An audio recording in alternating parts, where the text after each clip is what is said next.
Hello বন্ধুরা, আমার চ্যানেলের নতুন একটা ভিডিওতে তোমাদেরকে অনেক স্বাগত।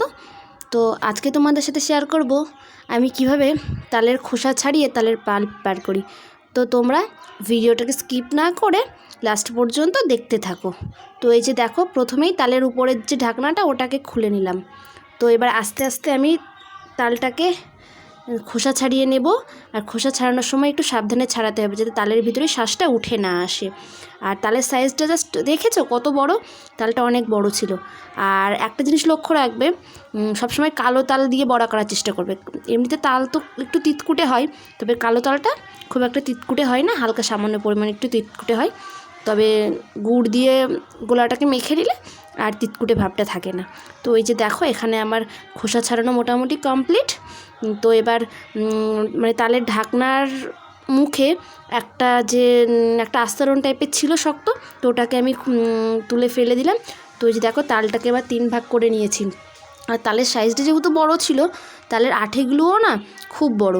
তো এই যে দেখো, আমি এবার একটু একটু করে জল দেব। জল দিয়ে তালের আঠিগুলোকে চটকে চটকে নরম করে নেব। যতক্ষণ পর্যন্ত তালের গায়ে একটা শ্বাস নরম ভাব না আসছে, ততক্ষণ তালটাকে সুন্দর করে চটকে নিতে হবে। তো এই যে দেখো, আমি এখানে সুন্দর করে চটকে নিচ্ছি। প্রায় 10 মিনিট মতো আমি চটকেছি।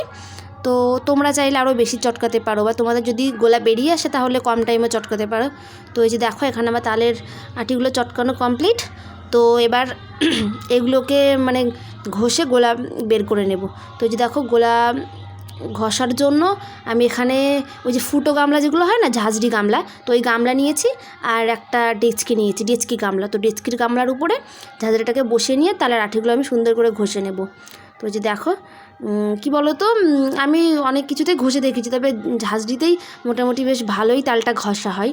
তো যে দেখো, তালটা আমি ঘষে নিচ্ছি। তো এই যে দেখো, এদিকে আমার তালের পাল্প তো পুরো রেডি।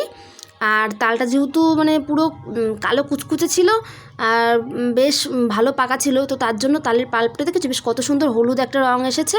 তাল কাঁচা হলে কি হয়, অনেক সময় সাদাটে সাদাটে গোলা হয়। আর এই যে এটাকে দেখো, আঠিগুলো পুরো একদম সাদা হয়ে গেছে ঘষে ঘষে। তো আঠিগুলো যতক্ষণ না সাদা ভাব আসছে, ততক্ষণ তোমরা তালটাকে ঘষে নেবে। তো আমার আজকের ভিডিও কেমন লাগলো অবশ্যই তোমরা কমেন্টে জানিয়ে। যদি ভালো লাগে তাহলে চ্যানেলটিকে সাবস্ক্রাইব করতে একদম ভুলো না।